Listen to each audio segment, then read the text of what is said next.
Salam jumpa, ini dengan Mitra Ref Channel.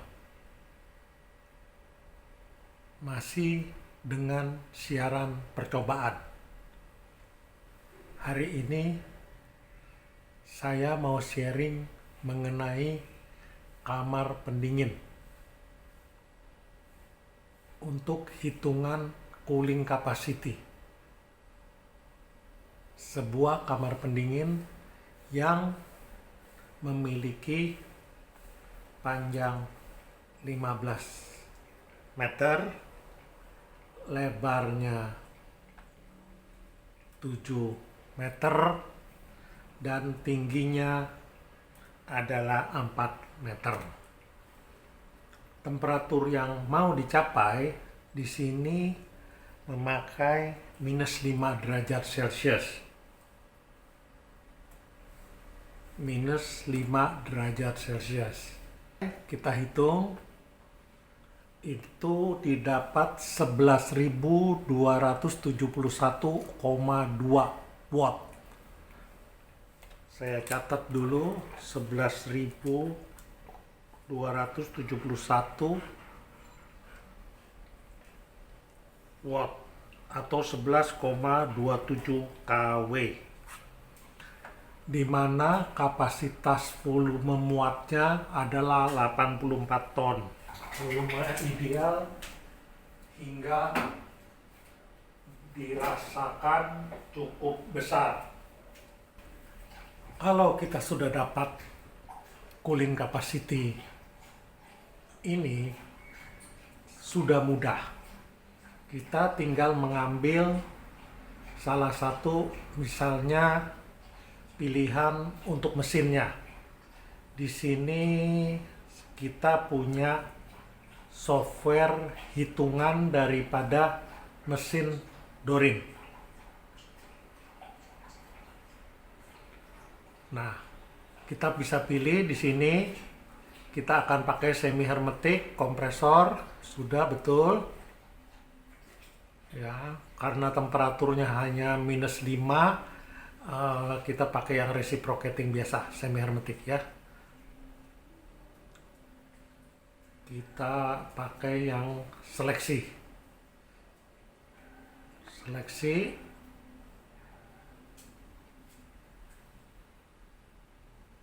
Sudah keluar. Refrigerannya kita pakai R404. Voltasenya 380 memang, karena sesuai dari arahan PLN juga, kalau lebih dari 2,5 PK itu akan direferensikan memakai 3 fase. Jadinya kita pakai 3 fase, 380 atau 420 volt. 50 Hz.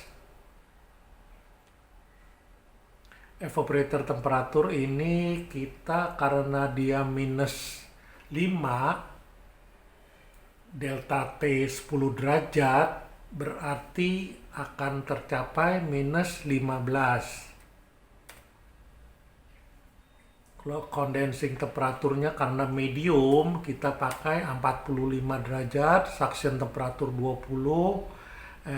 Ini kayaknya semuanya sudah di ini sama dia, mereka sudah ngitung sendiri, kita nggak bisa rubah ya kan. Required capacity-nya tadi adalah 11,27 kW. 11,27 kW. Kapasiti toleransinya dia selalu minta 20%, ya kan. Saya pikir kita ambil 10% saja. Toh nanti ada beberapa pilihan. Kita kalkulasi.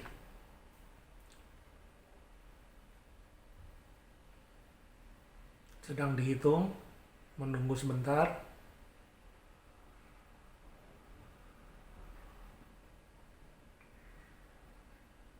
Nah, sudah keluar. Di sini ada 4 pilihan. H505 dengan 11.140 watt. Tapi ini minus 1,24. H705 CC itu adalah 11.340, dia 0,55% sudah pas. H551 10.860 masih minus, H701 juga masih minus 10.760 karena yang kita butuhkan kan 11.127 ini. Nah ini kan 11.200. Nah ini yang agak lumayan, H701 adalah 12.350 watt atau lebih dari 9,56%. Nah yang terbaik tentu kita ambil yang lebih besar sedikit, H705 atau H701. Kalau saya tentu akan memilih H701 karena kalkulator Mitra Ref kami itu sudah benar-benar terhitung ideal pas. Jadi kita nggak berani untuk kurang dari itu, yang nanti akan lebih resiko. Dari sini kita akan tahu kita punya pilihan dari mesin ini. Nah, yang saya mau jadi bahan pertimbangan adalah karena tadi kapasitas ruangnya cukup besar, ya, itu 15 kali 7 yang punya 84 ton, seperti sering saya paparkan, kalau bisa semua penyimpanan memakai 2 unit mesin. Nah, otomatis kita tinggal bagi 2 kalau di sini. Misalnya kalau 11,27 kalau bagi 2 berarti 5.600. 5.600-an.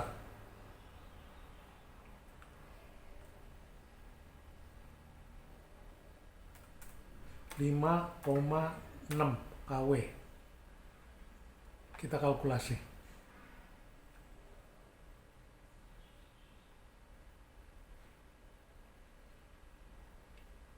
Menunggu sebentar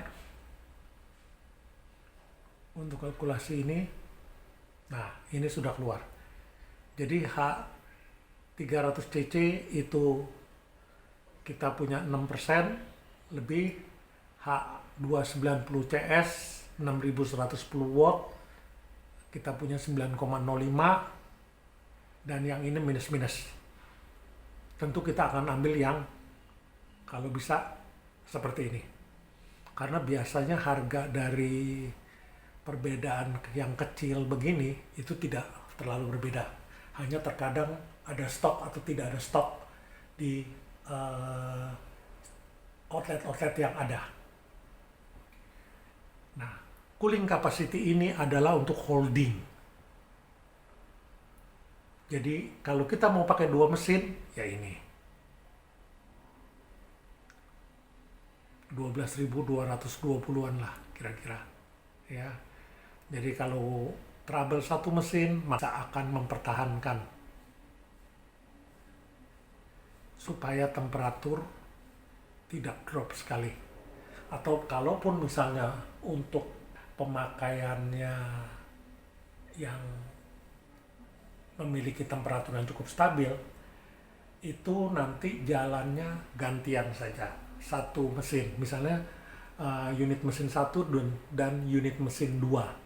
Pada minggu ini dijalankan unit mesin 1, minggu berikutnya unit mesin kedua, berikutnya lagi unit mesin 1, terus berulang seperti itu. Atau kalau memang lagi masuk barang agak banyak, temperatur drop, itu bisa dijalankan langsung dua-duanya. Seperti itu gambarannya. Nah, di sini saya lihat ada permintaan juga mengenai temperaturnya cukup stabil di 5 derajat Celcius, tetapi akan ada barang yang keluar masuk. Nah, barang yang masuk itu katanya 30 derajat Celcius, seperti temperatur udara normal biasanya. Nah, eh, ini harusnya dihitung dengan hitungan kalkulator yang seperti air blast chiller. Air blast chiller berbeda dengan air blast freezer. Saya nggak tahu, tapi moga ini aplikasinya sudah benar dari user atau ownernya, pemakainya. Karena biasanya biar bagaimana kita menyimpan di temperatur minus 18. Atau kalau di Indonesia kita pakai kebanyakan temperatur di minus 25.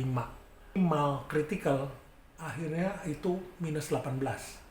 Makanya kita pakai minus 25, kadang-kadang di satu titik di dalam kamar pendingin mungkin tidak tercapai temperaturnya itu. Tidak tercapai minus 25-nya. Akhirnya ketemu minus 20, minus 19, minus 18, seperti begitu. Tidak rata karena kita ini belum seperti itu. Kecuali saya punya pengalaman di PT Dirgantara Indonesia, mereka punya hasil tes yang mereka pasang mungkin ada 20 titik dengan temperatur masing-masing. Yang mana temperatur itu harus bisa terjangkau sama. Saya jarang ketemu perusahaan yang seperti itu. Nah, itulah gunanya mungkin mengenai airflow, dan ducting.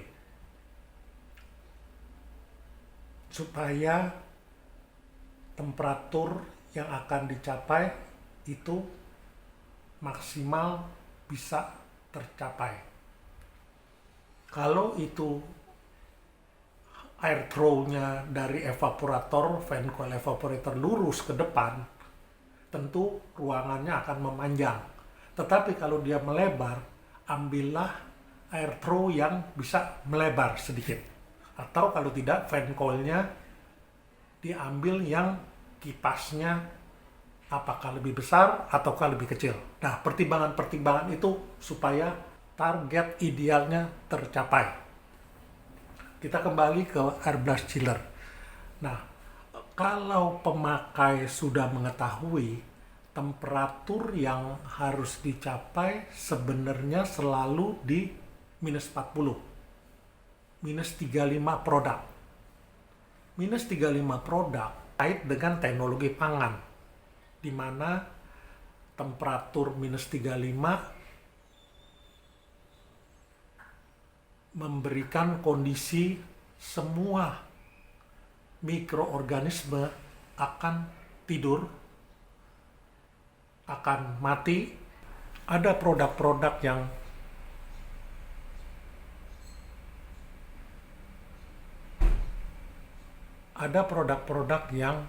tidak memakai pembekuan minus 35. Seperti produk bakso, seperti produk sosis yang sudah melalui satu proses masak, dimatangkan. Setelah matang, baru mereka dinginkan. Ada yang seperti itu. Tetapi dalam jangka panjangnya, ada juga setelah jadi pun bentuknya misalnya bakso atau sosis, mereka bekukan lagi dulu ke minus 35, baru mereka simpan di cold storage-nya atau freezer room-nya. Nah, semoga user atau owner sudah mengimplementasikan masalah ini. Nah, bagaimana di pendinginnya? Hitungan untuk produk yang lebih dari 30 derajat itu dihitung tersendiri. Nah, hitungannya adalah hitungan dari produk itu. Kita bisa melihat seperti ini hitungannya untuk air blast freezer.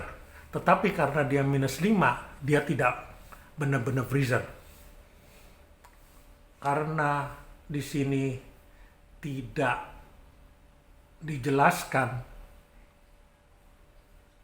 berapa banyak masuknya. Misalnya 1 ton masuknya 1000 kilo.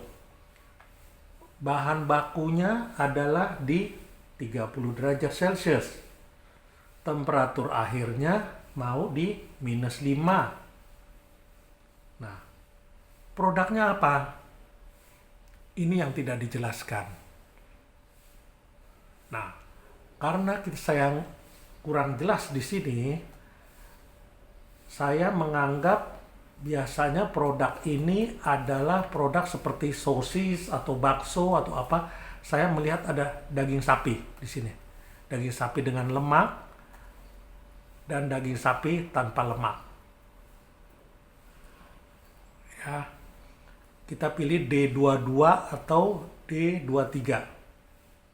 Kita ambil D23 supaya lebih ini. Nah, di D23 sapi tanpa lemak. Dia akan menghitung di sini. Sekian.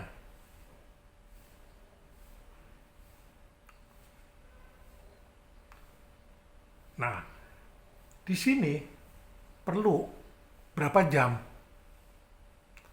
Pembekuan tentu memerlukan sekian jam. Nah, inilah kita harus tahu seberapa pentingnya. Yang paling kritikal biasanya memerlukan 2-4 jam. Tetapi yang umumnya itu bisa sampai 8-10 jam. Nah, kita ambil di sini misalnya 6 jam. Di sini kelihatan. Kita butuh 15.736 watt per jamnya. Nah, hasil ini harusnya tinggal ditambahkan ke temperatur, ke cooling capacity daripada yang tadi 11, sekian kW. Jadi otomatis butuh sekitar 26 atau 27.000 watt per jamnya.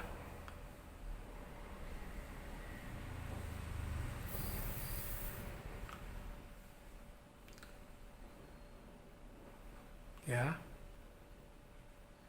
Jadi memang harus dihitung satu demi satu.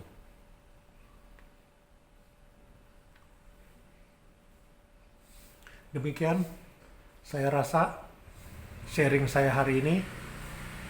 Saya mohon maaf bila mana masih banyak kekurangan karena ini masih siaran percobaan yang mungkin mudah-mudahan minggu kedua atau minggu-minggu akhir ini, minggu kedua atau minggu ketiga ini kita akan semakin baik.